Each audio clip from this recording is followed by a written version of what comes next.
Welcome to the Politics News Wolf US channel. The war between Russia and Ukraine has intensified despite the intensifications of the winter months.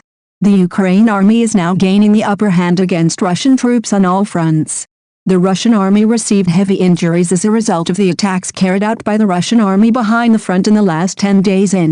The attacks of the Ukraine armed forces were so intense and effective that they moved into the borders of Russia. In the face of these heavy attacks, Kremlin resorted to its nuclear threats as usual and made funny statements. In addition, Moscow's army has launched hundreds of missiles at dozens of Ukrainian cities to cover up its desperation at the front.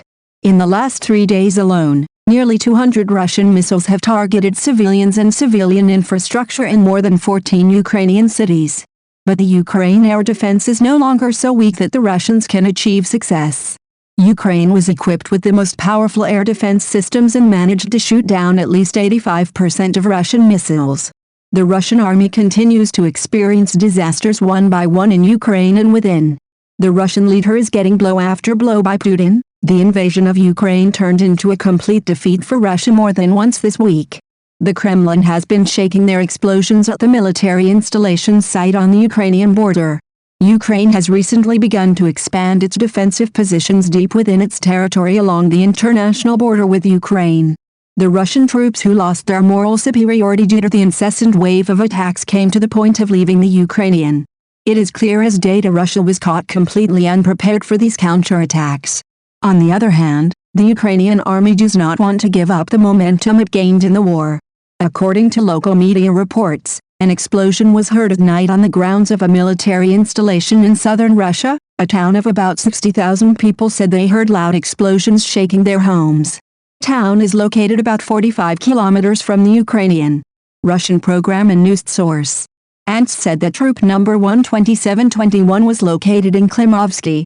It also reported explosions in the village of Klimovo in the Bulgaria region, which is filmed to a military airfield and unit and is located 30 kilometers from the Ukrainian border. The governor of the Bulgaria region, Dimitar Ratov, said on Tuesday, "Dad, Klimovsky was bombed overnight by Ukraine. Russia was shaking successive explosions. Then smoke rose from the area where the explosion, which is thought to have occurred in the Belgorod region of Russia, took place after the explosion in the Yakov-Liki district close to the border with Ukraine. Power origins were reported in the region. The explosion followed a series of attacks attributed to Ukrainian drones across Russia. Ukraine is suspected of being behind a series of drone strikes that have hit Russia's interior in recent. An explosion was reported by residents of Yakov-Liki, followed by power cuts. Just the day before it was reported that Ukraine had succeeded in attacking deep into Russia with drones that struck 2 air bases. A drone headed an oil depot at Russian air base in Kiev in response to the attacks. The Russian military launched the salvo of missiles targeting the electrical system at cities in Ukraine. At the summit in Bucharest, LA Foreign Minister Gurinkevich argued that in response to the Kremlin's targeting of civilian infrastructure in Ukraine, Ukrainian forces should be given the green light to launch the attacks inside of Russia. We should allow the Ukrainians to use weapons to target missile sites, or airfields or operations are launched. The proposal led to a harsh reprimand from the Russian embassy, provoking Mr. Ring's comments to start a large-scale warring. Have said meanwhile, a recent Ukrainian Defense Ministry intelligence briefing suggests that Russian military may be building an elaborate system of bunkers and earthworks around Belgrade. In response to fears that the Ukrainian forces may launch a cross-border attack, it appears that Russia has recently begun to expand its defensive positions along its international border with Ukraine and in the depths of the Belgorod region. On December 6, 2022, the governor of Belgorod announced that he would establish local self-defense units. Trenches have been reported on Barrow since at least April 2022, but annual structures will likely be more elaborate systems designed to repel mechanized attack. While Russia is trying to cope with the Ukrainian attacks, the decreasing ammunition problem has put Putin under a lot of stress. Russian President Vladimir Putin has been looking for a way out for a long time. Much of the recent conflict has centered around Donetsk, and Russia will need artillery and rocket fire to continue through the winter as the conflict escalates again. Moscow has to make sure it has effective shells and rockets to prosecute counterattacks in the spring. Russia does not maneuver without artillery fire.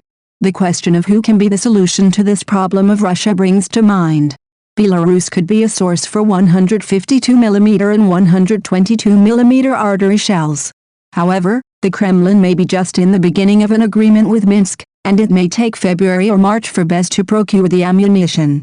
Russia is in its last moments of the war, which has lost a lot of losses since February 24 when it went on the offensive and withdrew. After losing the lands, it ceased, unable to cope with the attacks of the Ukraine army. Ukrainian targets are running out day by the Russian army, which could not deliver what was expected at the front. Disappointed Russia and Vladimir Putin with its power and ammunition on the verge of running out, Russia is in trouble. The Ukraine army's deployment of the HIMARS, which were received by the U.S. through grants and used in the defensive position to target the Riga front fortifications and ammunition depots of the Russian near the front of the attack, create the shocking effect on the Russian army. Ukraine continues to show that the weapons it received from the United States and other allies are no longer defensive but offensive. Russia's effective arsenal is so low. Dad, it is hoped that all ammunition has been stockpiled in warehouses for 40 years and since the end of the Cold War. Russian multiple drone truck systems rely on outdated rockets that do not work properly. Russia may have become unable to meet its ammunition. Reduction in projectiles and rockets could occur as early as January. Russia relied on long-range artillery during the war because both sides attack each other with large cannons and rocket launchers. Russia currently lacks industrial base workers and expertise to deliver the required amount of Sear shells and rockets as armored maneuver of warfare was curtailed by inclement weather during the winter. Russia had to rely on artillery to continue the war, which means additional shells should stand out. Ukraine's frequent shootings of Russian ammunition depots with HIMARS rockets and Ukraine's artillery have greatly shaken Russia's supply of bullets and rockets. The U.S. intelligence officials warned out Russia's dangerously running low on this type of ammunition. Director of National Intelligence, L.L. Haynes, recently said at the Riga National Defense Forum in California, Russia was going through bullets at a really quite extraordinary rate. They may not be equipped to keep up. Russia may be using ammunition that refuses to fire and gets stuck in the tub of the, or it may be using ammunition as fires and does not hit the entire target or even explode, raising the problems of rebuilding after the Ukrainian war. The Kremlin reportedly made a deal with North Korea in September to supply its army with shells. Russia buys millions of shells and rockets from North Korea. However, it is unclear whether ammunition supplies from Pyongyang reached the front as quickly as needed. Haynes said, North Korea is currently not providing too much supplies. Russia will also have to increase production at domestic ammunition plants. As large number of civilians are mobilized to serve in the war, it can be difficult to recruit more workers to serve on the facilities.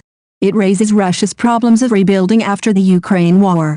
At the moment, there's no Russia equipped to keep up with all these problems. The invasion of Ukraine turned into a complete defeat for Russia. If you want to follow the hot developments closely. Thank you for watching. Remember to like and subscribe to our channel to update you with daily information. To our